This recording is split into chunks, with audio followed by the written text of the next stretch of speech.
السلام عليكم ورحمة الله وبركاته. الحمد لله رب العالمين والصلاة والسلام على سيد المرسلين نبينا محمد وعلى آله وصحبه أجمعين ما بعد. প্রিয় দর্শক শ্রোতা ভাই বোনেরা, আগেকার মতো আপনাদের সামনে আবার উপস্থিত হয়েছি ফতোয়া আরকান ইসলামের আরেকটি পর্ব নিয়ে। এ পর্বে যা থাকছে সেটা হচ্ছে কোনো ব্যক্তির যদি গোসল ফরজ হয়ে যায়, তার সাথে কিছু বিধান সম্পর্কিত হয়ে যায়, সেই বিধানগুলো বলা এবং কিভাবে গোসল করবে, গোসলের পদ্ধতি উল্লেখ করাই উদ্দেশ্য। প্রথমত কথা হচ্ছে যে একজন ব্যক্তির যদি গোসল ফরজ হয়ে যায়, কি কারণে গোসল ফরজ হয় সেগুলো আগে চলে গেছে। এখন কথা হচ্ছে গোসল যদি ফরজ হয়ে যায় তাহলে কি বিধান তার উপর বর্তায় সেগুলো নিয়ে আলোচনা। এই সংক্রান্ত প্রশ্ন যখন শেখ মোহাম্মদ বিন সালেহ আল উসাইমিন রাহমাতুল্লাহি আলাইহিকে জিজ্ঞাসা করা হয়েছে, তখন তিনি উত্তরে বলেন যে কারণ যদি গোসল ফরজ হয়ে যায় তখন যে বিধানগুলো তার উপর বর্তায় সেগুলো হচ্ছে সর্বসাকুল্যে পাঁচটি। প্রথম নম্বর হচ্ছে যে একজন গোসল ফরজ হওয়া ব্যক্তি, তার উপর যে কোনো সালাত আদায় করা হারাম হয়ে যায়, চাই সেটা ফরজ সালাত হোক না অথবা নফল সালাত, যেই সালাতই হোক না কেন। এমনকি আপনার জানাজার সালাতও তার জন্য পড়া নিষিদ্ধ, সেটা তার জন্য হারাম হয়ে যায়। কারণ সূরা মায়েদার 6 নম্বর আয়াতে আল্লাহ বলেন, ইয়া আইয়ুহাল্লাযীনা আমানু ইযা কুমতুম ইলাস সালাতি ফাগসিলু উজুহাকুম। আল্লাহ শানু এরকম বলতে গিয়ে লাস্টে বলেছেন ওয়াইন কুনতুম জুনুবান ফাত্তাহহারু। আল্লাহ বলছেন, হে ইমানদারগণ, যখন তোমরা সালাত আদায় করার ইচ্ছা করবে তখন তোমরা ওযু করো। ফাগসিলু উজুহাকুম বলে ওযুর আপনার রুকনগুলো বলেছেন। পরিশেষে কি বলেছেন? বললেন যে ওয়াইন কুনতুম জুনুবান ফাত্তাহহারু, যদি তোমাদের গোসল ফরজ হয়ে যায় তাহলেও তোমাদেরকে পবিত্রতা অর্জন করতে হবে। তাইলে যখন সালাতরা ইচ্ছা করলে পবিত্র অর্জনের কথা এসেছে, তাইলে পবিত্রতা অর্জন ছাড়া সালাত আদায় করা তার জন্য হারাম, সেটাই বোঝা যাচ্ছে। তাইলে 1 নম্বর বিধান হচ্ছে যে আপনার গোসল ফরজ হলে কোনো ধরনের সালাত আদায় করা যাবে না। দ্বিতীয় নম্বর যে বিধান আসছে সেটা হচ্ছে একজন গোসল ফরজ হওয়া ব্যক্তি, তার জন্য বাইতুল্লাহর তওয়াফ করা সেটাও হারাম। কারণ বাইতুল্লাহ তওয়াফ করা মসজিদে অবস্থান করার শামিল। কারণ মসজিদের ভিতরেই বাইতুল্লাহর আশেপাশে এটা মসজিদ হারাম, সুতরাং বাইতুল্লাহর তওয়াফ করতে গেলে মসজিদে অবস্থান করতে হয়, আর সেটা শরীয়তে নিষেধ। আল্লাহ শানহু সূরা নিসার 43 নম্বর আয়াতের মধ্যে বলেন, ইয়া আইয়ুহাল্লাযীনা আমানু লা তাকরাবুস সালাতা ওয়া আনতুম সুকারা হাত্তা তা'লামু মা তাকুলুন ওয়া লা জুনুবান ইল্লা আবিরি সাবিলিন হাত্তা তাগতাসিলু। আল্লাহ বলেন, হে ইমানদারগণ, তোমরা সালাতের নিকটবর্তী হবে না যখন তোমরা নেশাগ্রস্ত থাকো, যতক্ষণ পর্যন্ত তোমরা এটা বুঝবে না যে তোমরা কি বলছো। মানে যতক্ষণ পর্যন্ত হুঁশ না ফিরবে ততক্ষণ পর্যন্ত তোমরা সালাতের নিকটবর্তী হবে না। এবং বলছেন ওয়ালা জুনুবান, এবং তোমরা যখন তোমাদের গোসল ফরজ হয়ে যায় তখনও তোমরা সালাতের নিকটবর্তী হবে না ইল্লা আবিরি সাবিলিন হাত্তা তাগতাসিলু। তবে তোমরা কি করতে পারো, মানে চলার পথে পথ অতিক্রম করতে পারো। সালাতের নিকটবর্তী হওয়া মানে মসজিদের নিকটবর্তী হওয়া। তাইলে মসজিদ অতিক্রম করা, আল্লাহ বলছেন ওয়ালা জুনুবান ইল্লা আবিরি সাবিল, যে পথ অতিক্রম করতে গিয়ে মসজিদকে আপনার অতিক্রম করা যায় গোসল ফরজ হওয়া অবস্থায়, কিন্তু না হয় করতে পারবে না, সালাতও পড়তে পারবে না, মসজিদে অবস্থান করতে পারবে না যতক্ষণ পর্যন্ত গোসল না করা হয়। সেটা এই আয়াত থেকে আপনার বোঝা যাচ্ছে। তাইলে 2টা বিধান আমরা বললাম, একটা হচ্ছে সালাত আদায় করতে না পারা, দ্বিতীয় নম্বর হচ্ছে যে আপনার তওয়াফ না করা, তওয়াফ করা হারাম। তৃতীয় নম্বর যে বিধানটা বর্তায় সেটা হচ্ছে যে এরকম মানুষের জন্য যার উপর গোসল ফরজ হয়েছে সেই ব্যক্তির জন্য কোরআন শরীফ ধরাও নিষেধ। কারণ রাসূল আকরাম সাল্লাল্লাহু আলাইহি ওয়াসাল্লাম বলেছেন, লা ইয়ামাসসুল কুরআনা ইল্লা তাহির, যে পবিত্র ব্যক্তি ছাড়া কোরআন স্পর্শ করতে পারবে না। তাহলে এটাও আরেকটা বিধান তার উপর বর্তাবে। 4 নম্বর যে বিধান একজন গোসল ফরজ হওয়া ব্যক্তির উপর বর্তাবে সেটি হচ্ছে যে তার উপর মসজিদে অবস্থান করা অজু ছাড়া নিষেধ। কিন্তু তিনি যদি অজু করে মসজিদে অবস্থান করতে চান তাহলে তিনি পারবেন।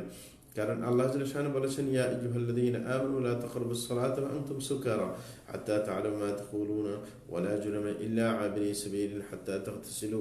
এটা একটু আগে আমরা অনুবাদ করেছিলাম যে আল্লাহ শান ঈমানদারদেরকে বলেছেন যে সালাতের নিকটবর্তী না হতে যখন নেশাগ্রস্ত থাকে, এবং এর পাশাপাশি যখন গোসল ফরজ হয় তাহলেও যেন নিকটবর্তী না হয় সালাতের মসজিদে যতক্ষণ পর্যন্ত গোসল না করে।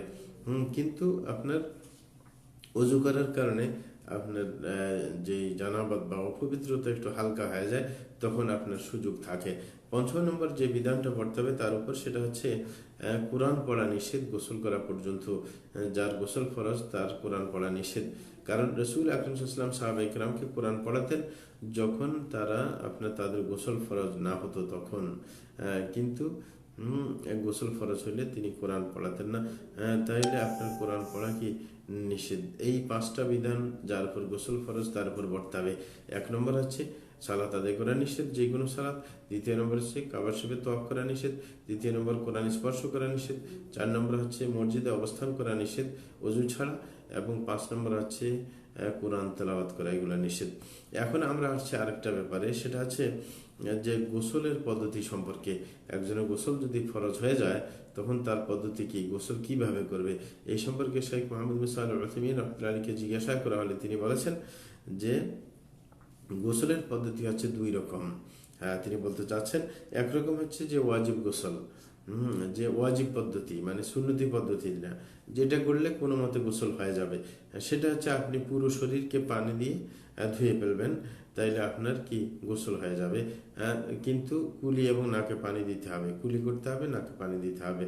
তাইলে কোন পুরো শরীরকে যদি যে কোনোভাবে যদি পরিপূর্ণভাবে ধুয়ে ফেলে তাইলে ফরজ গোসল হয়ে যাবে, এবং তার যে অপবিত্রতা ছিল সেটা দূর হয়ে সে পবিত্র হয়ে যাবে। কারণ আল্লাহ সূরা মাইদার 6 নম্বর আয়াতে কি বললেন যে ওয়াইন কুনতুম জুনুবান ফাত্তাহারু, যখন তোমরা কি তোমাদের গোসল ফরজ হবে তাহলে তোমরা পবিত্রতা পরিপূর্ণভাবে পবিত্রতা অর্জন করো। তাইলে এখানে পবিত্রতা অর্জন করতে বলা হয়েছে। আর সেটা হয়ে যায় আপনি পুরো শরীরকে যদি ধুয়ে ফেলে।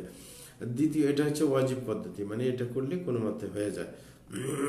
দ্বিতীয় আরেকটা পদ্ধতি তিনি বললেন, সেটা হচ্ছে সুন্নতি পদ্ধতি, পরিপূর্ণ গোসলের পদ্ধতি। এটা কিন্তু আমাদের রসুলের, যখন আমরা উম্মত তাইলে রসুলের সেই সুন্নতি পদ্ধতি আমাদেরকে মানতে হবে। সেটা কি, যে রসুল আকরাম সাল্লাল্লাহু আলাইহি ওয়াসাল্লাম যেভাবে আপনার গোসল করতেন সেইভাবে গোসল করা। সেটা কিভাবে বলে, একজন যখন গোসল ফরজ হলে গোসল করতে চায়, তার সুন্নতি পদ্ধতি হচ্ছে প্রথমে তার 2 হাতকে আপনি কবজি পর্যন্ত ধুয়ে ফেলবে। ধুয়ে ফেলে তারপরে নিজের লজ্জাস্থান এবং যেখানে যেখানে বীর্য লেগেছে সেগুলোকে ধুতে হবে। তারপর পরিপূর্ণভাবে উজু করে নিতে হবে, যেরকম নামাজের উজু করা হয়। তারপরে নিজের মাথাকে 3 বার ধুয়ে নিতে হবে, 3 বার মাথা ধুবে। তারপরে পুরো শরীরকে আপনার তারপরে ধোয়ার চেষ্টা করবে। এটা হচ্ছে পরিপূর্ণ গোসলের পদ্ধতি। তাহলে সেটা আমরা ফলো করার চেষ্টা করব। আরেকটা প্রশ্ন, সেটা হচ্ছে একজন মানুষ যদি গোসল করে, সে যদি কুলি না করে এবং নাকে পানি না দেয়, তাহলে কি তার গোসল হবে? এর উত্তরে শেখ বলছেন যে না, গোসল হবে না কুলি করে আর নাকে পানি দেওয়া ছাড়া। কেউ যদি গোসল করে কিন্তু কুলি করতে ভুলে গেছে, নাকে পানি দিতে ভুলে গেছে, তাহলে তার গোসল হবে না। কারণ আল্লাহ বলেন ওয়াইন কুনতুম জুনুবান ফাত্তাহহারু, যে তোমাদের গোসল যখন ফরজ হয় তাহলে তোমরা পবিত্রতা অর্জন করো। সুতরাং এটা আপনি শামিল করে পুরো শরীরকে, যে পুরো শরীরকে ধুইতে হবে।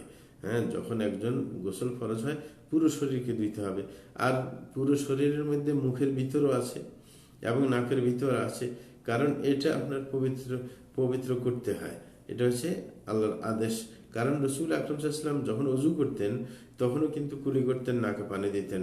কারণ আল্লাহ যে আদেশ করছে ফাগসিলু উজুহাকুম, চেহারা ধোয়ার জন্য, সেটার মধ্যে কিন্তু কুলি করে নাকে পানি দেওয়া আছে। তাইলে ওযুর মধ্যে যদি কুলি করা, নাকে পানি দেওয়া যদি ঢুকতে পারে চেহারা ধোয়ার আদেশের ভিতরে, তাইলে সেটা যখন আল্লাহ বলছেন যে পবিত্রতা অর্জন করো গোসল করতে, তাইলে সে গোসলের মধ্যে পুরো শরীর ধুইতে হয়, তাইলে চেহারাও তার মধ্যে আসে।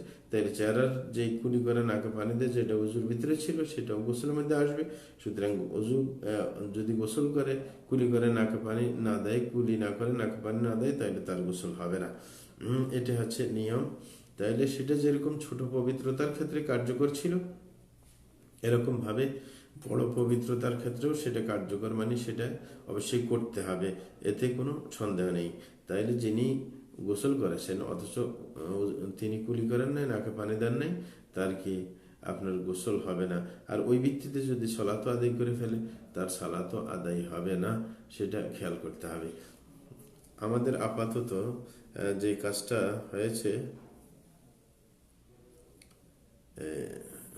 আলো চলে গেছে, বন্ধ করে দিচ্ছি, পরে আবার ইনশাল্লাহ আসবো। জাযাকুমুল্লাহ খাইর।